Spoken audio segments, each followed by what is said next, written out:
Yo, what's up mga kabaliw? Gago! Ano yan? Ayusin mo naman. Yun na yun. Ay, sige po. Yo! What's up mga kabaliw? Okay na po ba yun? Yan! Okay na okay. A few inches later. So, yun na nga mga kabaliw. 2 weeks na akong hindi nakakapag-vlog. Sa kadahilan ng akin na lang muna yun. Gago! Pero today, tuturuan ko kayo kung paano maglagay ng sound effect sa inyong mga videos. Kaya sa mga gusto magsimula mag-vlog dyan, or gusto lang magpasaya, mag-share ng mga videos nyo, tuturuan ko kayo kung paano maglagay ng sound effect. Sa mga magbablog o magsisimula pa lang, nagkukumpleto pa lang ng requirements ni Google AdSense, ito ay para sa inyo. Yung mga sound effect na safe sa copyright. Sa inyo yung copyright. So yun tuturuan ko kayo kung saan dina-download yung mga sound effect na yan.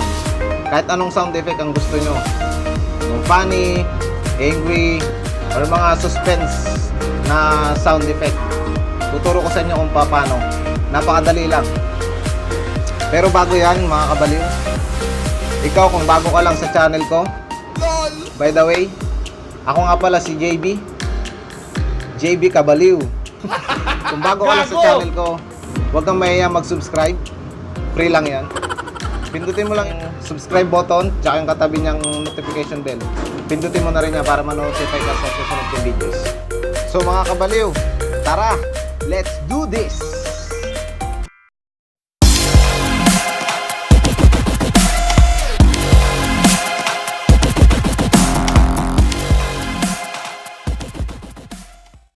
So ayun mga kabaliw, nandito na tayo ngayon sa home screen. At bago natin umpisahan yung topic natin, may dadagdag lang ako sa inyo, no? May da-download na tayong application para gamitin natin mamaya. So punta kayo sa Play Store. Yan, search nyo lang dyan yung KineMaster or KineMaster. Search nyo lang dyan, KineMaster yan. Kung may lumabas na ganyan, click nyo lang yan. Then yan, lalabas yan. So pipindutin nyo lang dyan is i-click nyo lang yan, i-install nyo lang yan. Sa akin kasi meron na akong KineMaster, kaya open na yun nakalagay dyan. Pero kung wala pa kayong KineMaster, install lang nakalagay na, kaya i-install nyo yan kasi gagamitin natin yan mamaya, okay? So back tayo mga kabaliw. So ayun, kung na-download nyo na yung KineMaster, unang-una pupunta tayo sa Google or Chrome. Bahala kayo kung ano yung gagamitin nyo dyan. Pero para sa akin, ginagamit ko dyan is Google. Click nyo yan. Then search nyo dito is MP3. MP3 kasi dyan tayo magda-download ng mga sound effect or sound music. Yan, hanapin nyo lang yung MP3 juice na yan. Yan, nakalagay sa taas. Click nyo yan. Then lalabas yan dyan. Pili lang kayo dyan kahit alin dyan, or ano. Yan ang pinakauna. Para sa akin yung pinakauna, click nyo yan. And then yan, lalabas yan ganyan. Lalabas siya. Diyan kayo magse-search ng mga sound effect or music na i-download nyo, okay? So pag na-click nyo na yan, home screen lang tayo, no? Home screen tayo. Then punta tayo sa YouTube. Okay? So dyan, sa YouTube, dyan tayo magse-search ng gusto nating i-download.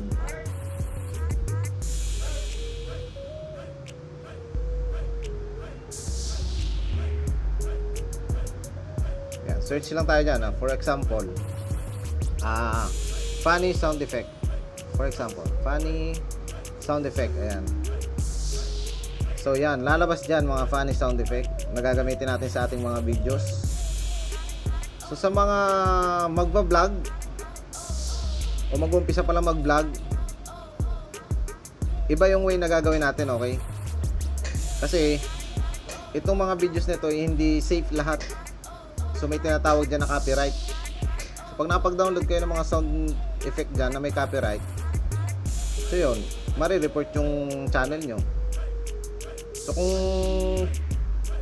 hindi naman kayo magbablog, mag-share lang kayo ng mga videos, kahit alin dyan, pwede nyong i-download yan, okay? So para sa mga bago pa lang na magbablog, magsisimula, ito yung gagawin natin, okay? Pagka-search nyo ng mga sound effect na gusto nyo i-download, punta lang kayo dito sa taas, yan sa may parang mga layer na yan, click nyo yan. Yan, okay, lalabas yan ng ganyan, search filter. Pupunta lang kayo sa pinakababa, hanapin nyo yung ito, Creative Commons. Click nyo yan, Creative Commons. Para sa mga magbablog to at saka sa mga magsisimula pa lang mag-vlog. Click nyo yung Creative Commons na yan. Okay, pag na-click nyo, click nyo lang yung apply.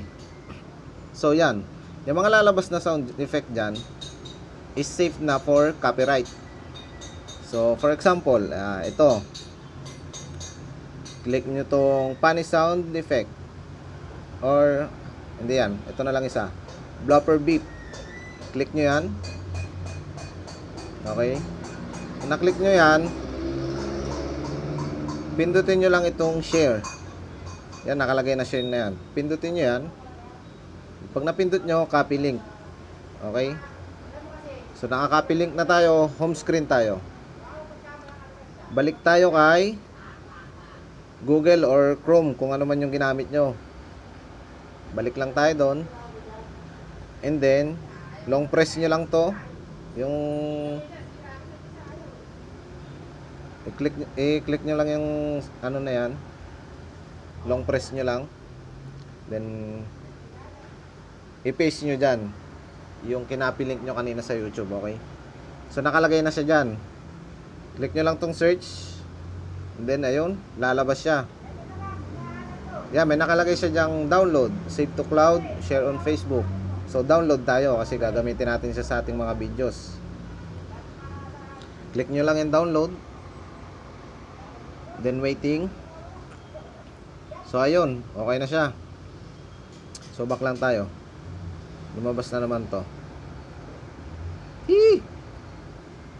Ba't ka ba lumalabas Lazada? Hindi naman kita kailangan. Wala naman akong orderin.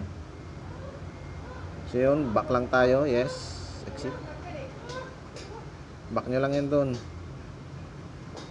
Okay, kung nawala, punta lang uli kayo sa Google, search nyo lang uli MP3 Juice. Okay, so yun, na-download na siya, no? Ganun lang, ulit-ulitin nyo lang yun. So balik kayo dun, kung gusto nyo pang mag-download pa ng iba, balik lang uli kayo dun. Ganun lang uli, search nyo lang uli. O, for example, ito uli, suspend sound. Okay, share nyo lang, copy link. Back to MP3 Juice, long press, paste. Okay, search. Ganun lang kasimple, mga kabaliw, di ba? Napakadali. So yun, sa mga bagong magba-vlogger, safe na kayo sa copyright. Download nyo lang, then waiting, lalabas naman yun dyan. Okay, successful, di ba? So back na tayo. So yun, next step tayo, no? So nakapag-download na kayo ng sound. So pupunta kayo sa yung download natin kanina, KineMaster. Click nyo yan. So yun, lalabas siya. Ito, may mga project na kasi ako dyan. So pipindutin nyo lang tong add na to, yung nasa gitna, yan. So ito, pinakamagandang size dyan, 16:9 na yan. Click nyo yan. So yun, naka-enter na kayo sa KineMaster. So halimbawa, hanap kayo ng videos na gusto nyong i-edit o lagyan ng mga sound effect. For example, pindutin nyo lang yung media na yan. Yan, okay. So halimbawa, hanap tayo ng videos. So ito, videos dyan. Example lang. Sample tayo. Wala akong mahanap. Wag yan. Hanap lang kayo ng videos. Ito na nga lang. For example lang naman eh. So yan, halimbawa, click nyo yan. Check nyo lang. Pindutin nyo yung check. Okay. So dito tayo sa pinaka-button. So play natin. Dito na kami sa... So yun. Kung gusto nyo maglagay ng sound effect, yung dinownload nyo kanina, punta lang ka sa audio. Okay? Audio din, hanapin nyo yung folder. Okay, makikita nyo yan. Pag pindot nyo ng folder, i-drag down nyo lang, may nakalagay na download. Click nyo yun, dun lalabas yung mga dinownload nyo kanina. Galing sa MP3 Juice at sa YouTube. So yun. Hanap lang kayo. Then pili lang kayo. Pindutin nyo yung add. Okay? Then check. Boom, ando na siya. Try natin. Dito na kami sa... So yun. Narinig nyo ba mga kabaliw? Or dagdag pa tayo ng iba para mas malinaw. Balik lang uli, folder, download. For example,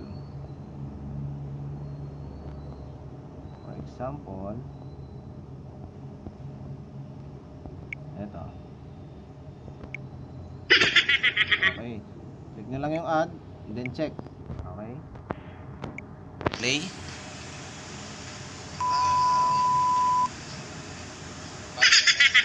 Okay. Ganda na siya, di ba? So ganun lang kadali, mga kabaliw. Ganun lang kadali mag-download ng mga sound effect. So yun na nga mga kabaliw. Napakasimple lang, di ba? Natuto ka ba? Kung hindi, panoorin mo lang uli yung videos at sigurado matututo ka. So hanggang dito na lang yung videos na to. Maraming salamat sa mga nanood, sa mga nag-subscribe at sa mga bago pa lang magsusubscribe. At ikaw, kung hindi ka pa nakapag-subscribe, pindutin mo lang yung subscribe button at yung notification bell para sa susunod kong videos maging updated ka. So hanggang dito na lang. Thank you.